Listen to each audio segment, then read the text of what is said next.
Hello, hello, hello, everyone. Welcome. Happy Wednesday. I am Claire Jones, and I am an author, speaker, and creative flow expert committed to creating a better world through mental, emotional, physical, and spiritual well-being. So we are jumping on today for my Visionaries in Transition Facebook Live series, where I interview the amazing and inspiring impact makers in my network to discuss the transitions that have shaped our lives and businesses, because there are many, so many. So if you're joining us, please like, share, comment, subscribe if you're joining us on YouTube. Yeah, all of the buttons. And let us know that you're here, tuning in. And today I'm talking to Rebecca Pixley, who is a social media maven. She is my go-to for all social media questions. I call her occasionally. I'm like, all right, what's going on? Yeah, well, it changes every day, so. Yeah. Right? Like, I have no interest in learning the back end of Facebook. That is Rebecca's. I don't really have an interest in it, but I have to do it for my job. Yeah, right. Because it is a changing game every single day. And at least you'll never get bored. I mean, every day you wake up, it's a new world. Yeah, very true. Yeah. So yeah, glad to have you here. We've been connected for years at this point. Like, well, I've been in Seattle for 6 years, and I think I met you about 2 years after I moved here. So. Yeah. I think it was probably early 2019 that we met. I think sounds right. Like February, January, something like that. Yeah. So I just know it was in the before times. Yeah, right. The before times. Yeah, ain't that right? All right, so let's jump into it. Tell me your backstory. How did you get to where you are today? You bet. So I'm a theater major refugee. I went to college on a theater scholarship and very quickly discovered that environment was not for me. I'm just a little too square. So I went into broadcasting, and my claim to fame there was I was one of the first 10 music directors to play Nirvana on the air nationally outside of Seattle. I mean, that should go on your resume. That needs to go on your LinkedIn profile. Well, I'll tell you, the minute I get my own like private office space, I'm putting my platinum record up just so people can see it in the back. But that will only engender at this point some people to tell me, oh yeah, my mom really loves that band. So anyway, that was the early 90s. And then I found my way to New York City, and I started working for a major children's publisher and sort of fell bass backwards. You know, I was a young person at the time that the internet was brand new. So I became the project manager for Scholastic Network to put together the first online network for teachers and kids. So this is 1995, 1996. Yeah, so you were like the millennial tech help before millennials existed. Correct. They didn't have derogatory names for us then. They were just the help. But in that role, which was kind of exciting, I'd never been a project manager before. I'm like, what's an FAQ? I don't know. There was no Google it. It was Alta Vista. You know, so it was just being in the right place at the right time. And that program was amazing. It was the first time that kids could do homework online. Teachers got a curriculum developed by Scholastic that they woke up to, you know, every week. And parents had a place that was like a dashboard. They could check in on what their kids were doing and what their progress was. Wow, that is sexy. For early 90s, that is sexy. Yeah, Scholastic's really a great company, and I really enjoyed working there. Eventually that came to an end, and I was able to take that unique radio plus internet experience and go to work for a syndication company. So for those of you out there, Ryan Seacrest has a countdown show. He makes it, but somebody has to put that on radio stations all around the country. That's what a syndication company does. And they were very interested in forward thinking. It was called MJI Broadcasting. They wanted to start developing internet products for radio stations, because at that time, there's probably only one radio station that had one computer that was connected to AOL, and it was in the traffic director's department. AOL. So we've developed the first suite of tools for radio stations to be able to update their own websites. That was the first templated website thing. It was called Webmaster. And then from there, we developed the first suite of tools for radio stations to do email marketing. Instead of putting business cards in a fishbowl at a used car event, they could actually start learning about their audience, what they responded to, and grow these profiles, which completely changed the marketing. So that was really fun to be a part of. Eventually, my mentor started his own syndication company in Cleveland. I went there and went into sales, a thing I never thought I would do, and ended up being vice president of sales there. And they became the largest independently owned syndication company outside of the one we both left, because it was bought by a competitor. So that was a wonderful experience. And then I took a break. Not intentionally. As breaks usually happen. Yeah, so I'm 39 years old and my dad gets diagnosed with Alzheimer's. And I ended up leaving Cleveland, coming home and falling backwards into a job at Living Social, which was Groupon's big competitor. Now this is 2009, 2010. So Facebook was out there and had been there for a while, but it wasn't a huge consumer product like it is now. Yeah. And I saw with these daily deals, the way that businesses that could not afford a traditional radio schedule, could not afford to be on TV, couldn't even afford a newspaper ad, suddenly had a list of everyone who bought their deal. They knew where they lived. They knew all this data they'd never had before. And the power of social media for an independent business was it blew my mind. So I hung out a shingle. When I left Living Social, Dad got a little more ill. I couldn't travel as much. And I hung out a shingle and I started doing social media, and here I am. Yeah, I mean, that's a perfect evolution of the power of the internet too. Right? Like you basically lived it. I grew up with it. So did we grew up together. Yeah, and like I'm like, all right, where was I on Facebook back in 2009? Like I had Facebook for 3 years at that point. In college, right? Yeah, I was in college at the time, and I first got my Facebook profile, I think, in like high school, but it was purely like sharing pictures with friends at that point. Like I don't remember products or businesses, like beyond fan pages of like bands and like stuff like that. It was super rudimentary at that time. And it's just, you couldn't even have a business profile. You had to make a fake person and call it your business. Yeah, I remember those. Yeah, I mean, it was just a step up from MySpace. Truly. Yeah, that's awesome. So what transitions have shaped this journey? There's been a lot that you've touched on, but like, what are the major ones in life or in business? Well, here's what I was excited to have. This is why I was excited to have this conversation with you and everybody else out there. As a young person, especially somebody who came of age in the 80s, you were your work.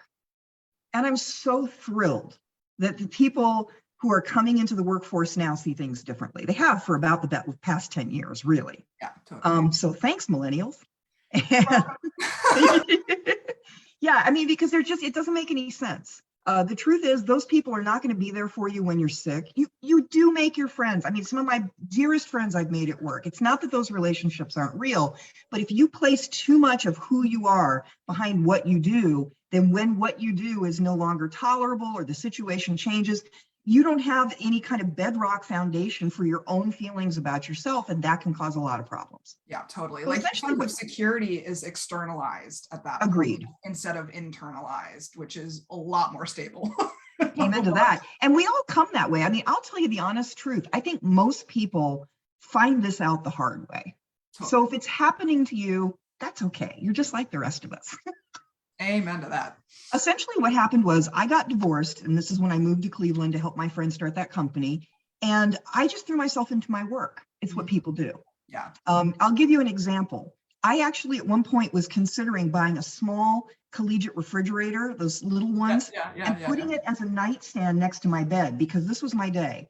The alarm would go off at 5:45. I'd get up at 6, and I wanted the coffee maker that was going to sit on top of it to just automatically start, and the milk would be in the fridge, right? And I could just stay in bed, and I would pull my laptop up on, and I'd answer those emails and get things started, get into the shower, get ready, go to work, be there by 8 or 8:30, because I was on East Coast time then in Cleveland, and it's a sales job.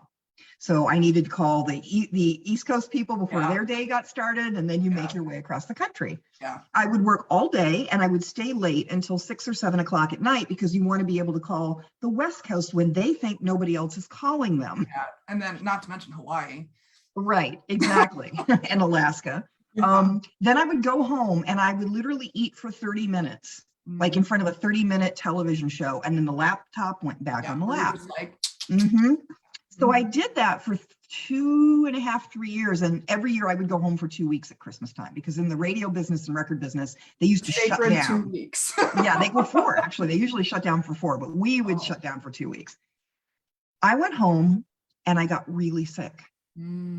Yeah. And I went to the doctor 3 times in that 2-week period. And my best friend and my mom both said the same thing independently to me. You know, I've never heard of you going on vacation. I've never had you come home for a visit when you haven't worked. And I was doing that then too. And they said, I think your body is trying to tell you something. Now, I got better, but I never got well. So what was happening about this time is I was going into adrenal fatigue. Yeah. And I didn't know that. And I'm throwing coffee down my, throat, just doing anything I can to try and get that level of energy up, because I was usually a pretty high energy person. Yeah. And I never got that back. So I'm going into adrenal fatigue. I'm entering perimenopause. And too many people don't talk about how many women, talented, experienced women, get taken out of the workforce by these series of events. I had terrible migraine headaches. I had exhaustion all the time. I couldn't focus. I was just like, you feel like you do on a Sunday afternoon when you've been doing some day drinking, only it isn't Sunday and you're not day drinking. And it really, because I had placed so much of my self-worth into what I was able to do for my employer. And the accomplishments, being vice president by 40 was a thing I wanted. And then I got ill and I started like waking up a little bit, and I realized it doesn't matter. It doesn't make me a nicer person. It doesn't make me a happier person. It's just a notch on my belt that doesn't mean anything to anybody. And after I'm dead, no one will even remember it. Yeah. So from there, what do you want to do with your life? The big question. And that was a big moment. And what happens when you're basically incapacitated? Yeah. So during this time, I'm now caring for my father, who's begun his Alzheimer's journey, is becoming more and more incapacitated. Yeah. I'm already at adrenal fatigue, and I've taken on an extremely difficult job. Yeah. I'm running 3 different jobs. I got my own independent little shingle out for social media. I'm also waitressing, and I'm doing things that fill in the gaps while you transition, because I left my big 6-figure job to take care of him, if I didn't mention that. So let's just say the last 10 years have been really instructive.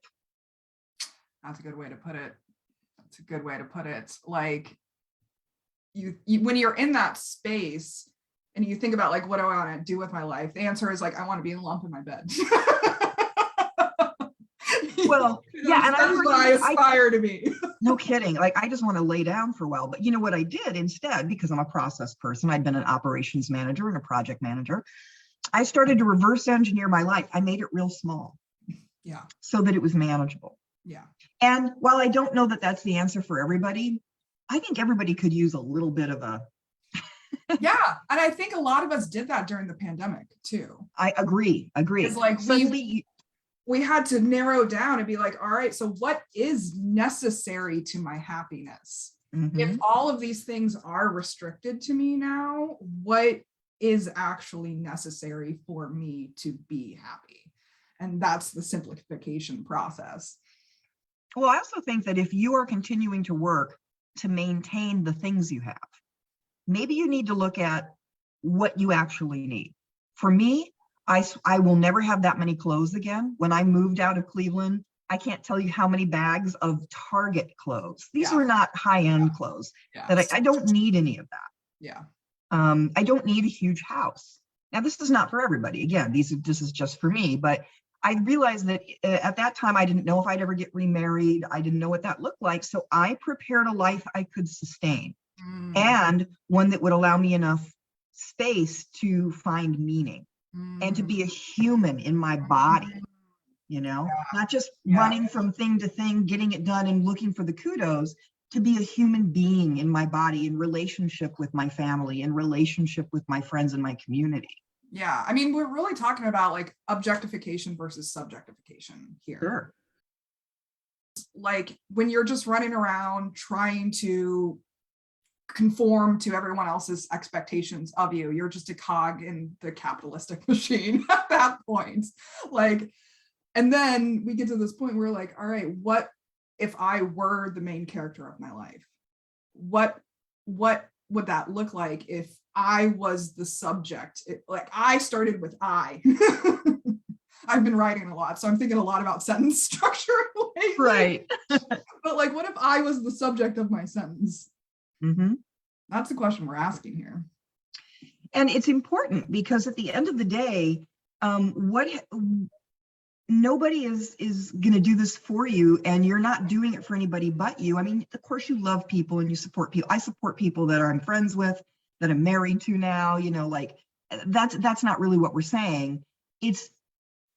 I started looking at, okay, if half my life is over, how do I want to spend the rest of it? Mm-hmm. And balance, I mean, this is a thing that you hear all the time now, but balance became a real issue. And Claire, I think the other thing that I wanted to talk to you about today is, as much as I knew all that and had all those experiences, when my business started to when I really focused on that and it started to take off, I started applying all those old rules to my new business that I was doing for myself, and I was miserable.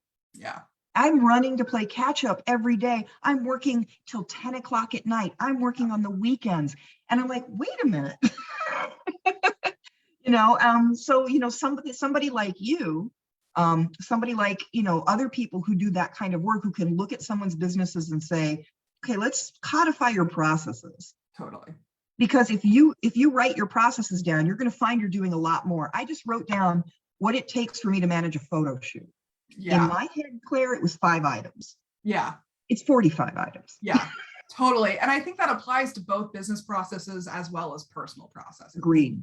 Like making your breakfast, making your coffee, making your lunch, walking the dog, taking a shower, folding your laundry. Like, a lot of those things can be streamlined to the point. Like, this is one thing that I had during the pandemic, is like, we were all getting delivery groceries during this time, right?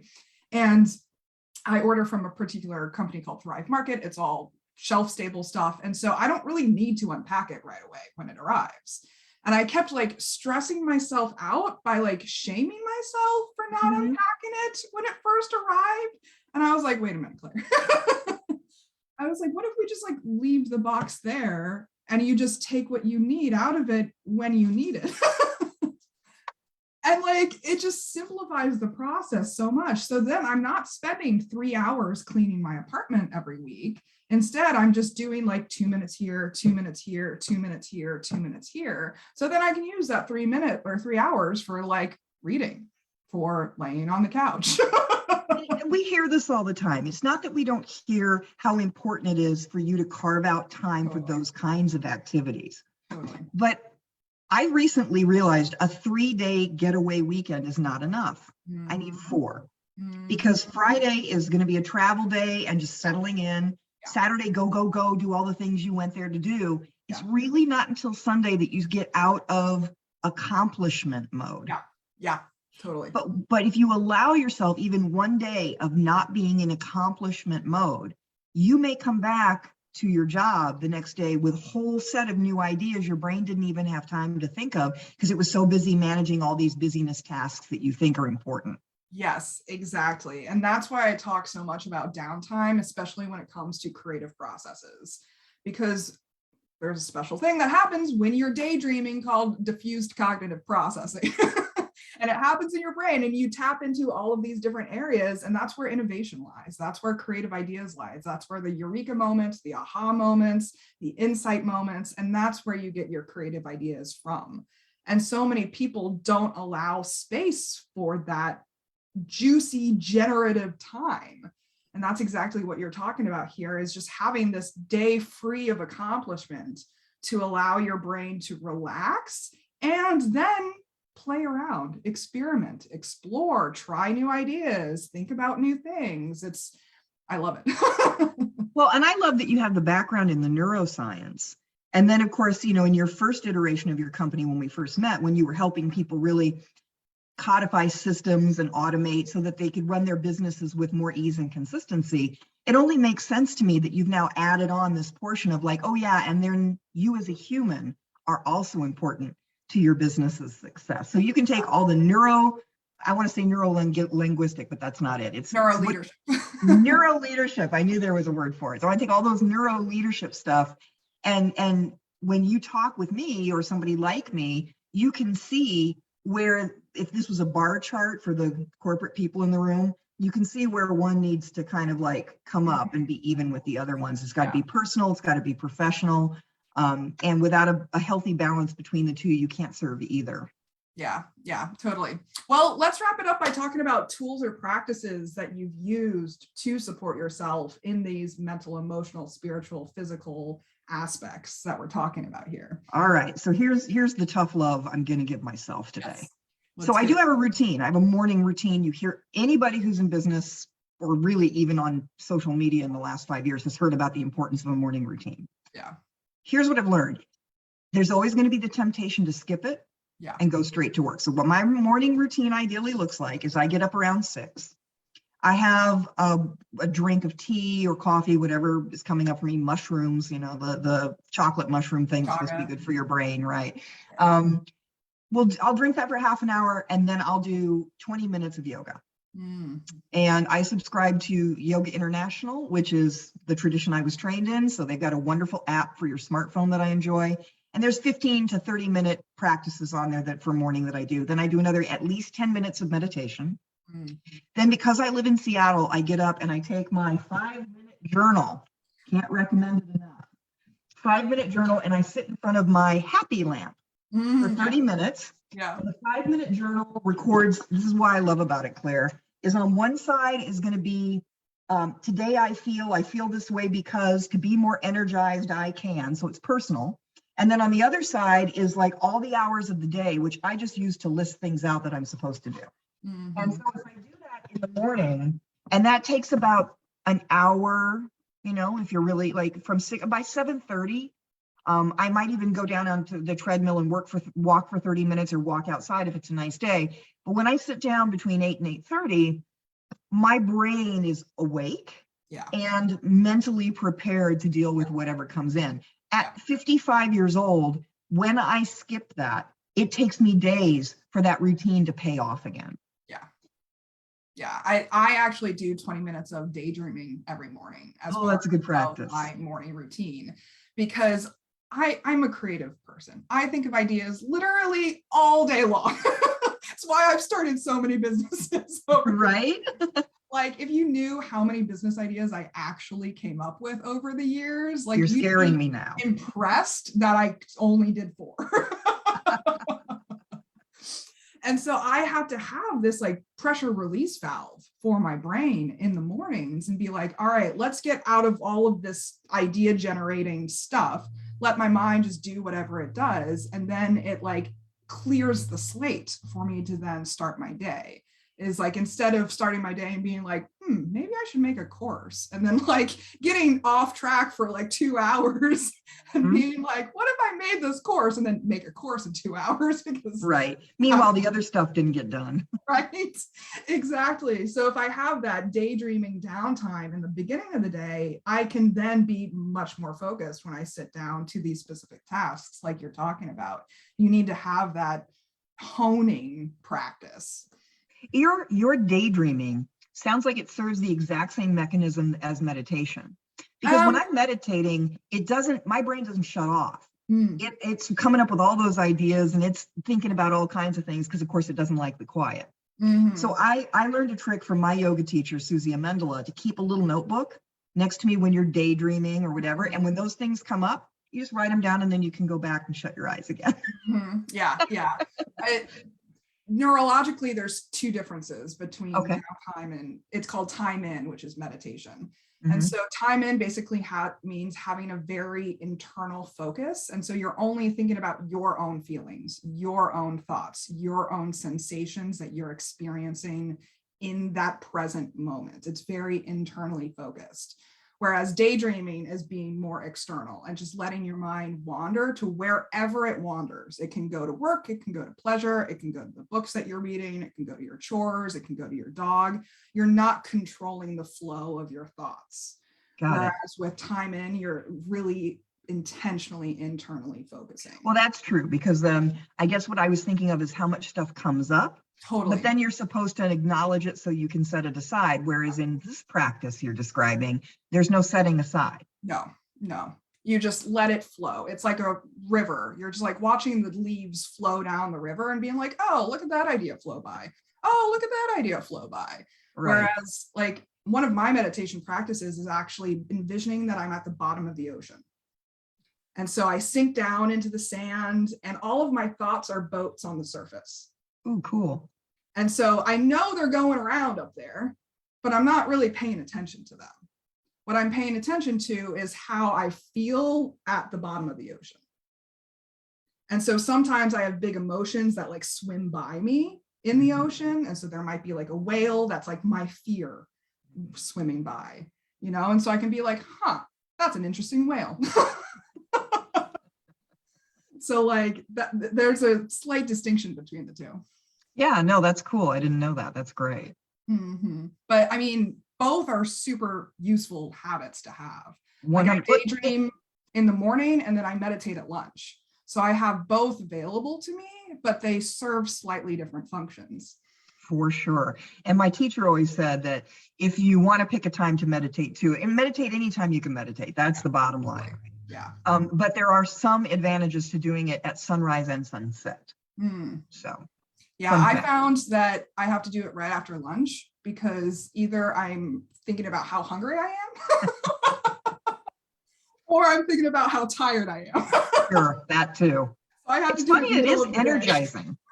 It is an energizing practice, which is not necessarily expected, right? Well, sometimes I've noticed that if I do it right before bed, I fall asleep. Got it. But again, it's any time that works for you. And I've even heard of people doing like 2-minute mini meditations between things throughout the day, like switching from appointment to appointment, for example. Sure. There, another teacher that I worked with, Rolf Sovik, who's the head of the Himalayan Institute, he used to say, if you can only meditate in your Barca lounger, meditate in your Barca lounger, feet up, you know, whatever. He goes, don't worry about position, just take the time to do the practice whenever and however you can, you'll receive benefits. Totally, exactly. Well, anything else you want to add before we wrap up? No, just I want to thank you for the opportunity to have this discussion. I just think it's so important for people in general and women in particular to really examine where they're getting fed and find out if you're getting too much of that from what you do for a living. That's something to look at. Yeah. Because the other message I would put out there is just understand that you can do everything quite right. Right. And life is still going to throw really big challenges at you. Yeah. So the point of all these things we're kind of talking about is remaining flexible enough to withstand all the things that happen to you as a person in this world and as a professional person in this world. And it can be done. We're all here to support you. Yeah, I mean, I think that's a very important point to emphasize when we are talking about morning routines too. Is like, it doesn't have to be the perfect exact right morning routine every single day at the same hour, every single time. And like, you're doing the same exact motions. And like, we don't want to like get stuck in that routine. Is like, it's a moving, evolving process for yourself. And being like, well, maybe today, like you said, I walk on the treadmill or I do yoga or, you know, I have a smoothie instead of a coffee or like, you know, there's different things that you can use. But the core skill that we're talking about here is self-awareness so that you know when to pivot, when to be flexible, when to stand firm, when to set boundaries, and just having that more developed sense of self so that you can make those micro decisions more often. Agreed. And really protecting that time for yourself. So if you have a client that insists on scheduling at a particular time, you can say, I'm so sorry, but the business doesn't open until 9. You know, like, and you can, it doesn't mean you have to be completely inflexible, but what happens is you make one exception and then the next week there's 2 exceptions, then there's 4. So really protect that personal time for yourself because you don't have to earn the right to take care of yourself. You're not going to like, oh, I'll do that for myself when I'm this successful. Don't do that. You'll never get there. Yeah, exactly. So this is really powerful stuff that we're talking about per usual. Like, these conversations are just always so timely for me. And it's always so incredible. Like, I walk away and I'm like, man, this is why I do these. Well, it's been great to talk to you about it. I've enjoyed every one of the series that you've done, and I look forward to the people I get to meet next time. Yeah, we have a great bunch of people going on here, and we're booked all the way to February, if you can believe it. I believe it, because we are all very excited to talk about our journey and all the things that happen to us, because we're hoping that it means something to somebody else, and they can hopefully skip over any of the things that we got ourselves involved in, that they can hear about and be like, oh, I won't do that. Yeah. Or like if they do end up going down that route, be like, there was a red flag that I ignored. Remember that? Yes, exactly. Which Thank I you, am Claire. well familiar with ignoring red flags. That's called being a human being. Right. All right. So definitely, audience, we encourage you to share your own stories and insights and feelings with us as well. We'd love to know how transitions have shaped you in your own lives and businesses. And special thanks to Rebecca for joining me today. It's been an absolute pleasure. Thank you, Claire. I'm so glad we know each other, and thanks for this opportunity to talk about this important subject. Yeah. I was like, yeah, Rebecca needs to be on this series. All right, honey. Have a great day. Yeah, well, just to wrap up, I'm always looking for more guests. If you're interested in coming on the series, sharing your own perspectives, reach out to me. In the meantime, please comment, like, and subscribe. You can check out my links at linktr.ee/liminalclarity. And where can people find you, Rebecca? At Sisu, SISU, socialmedia.com. Awesome. And until next time, please remember that your authentic self is extraordinary, it is wonderful, and you owe it to yourself to create the elevated life that you know you are capable of. Take care, everyone. Bye.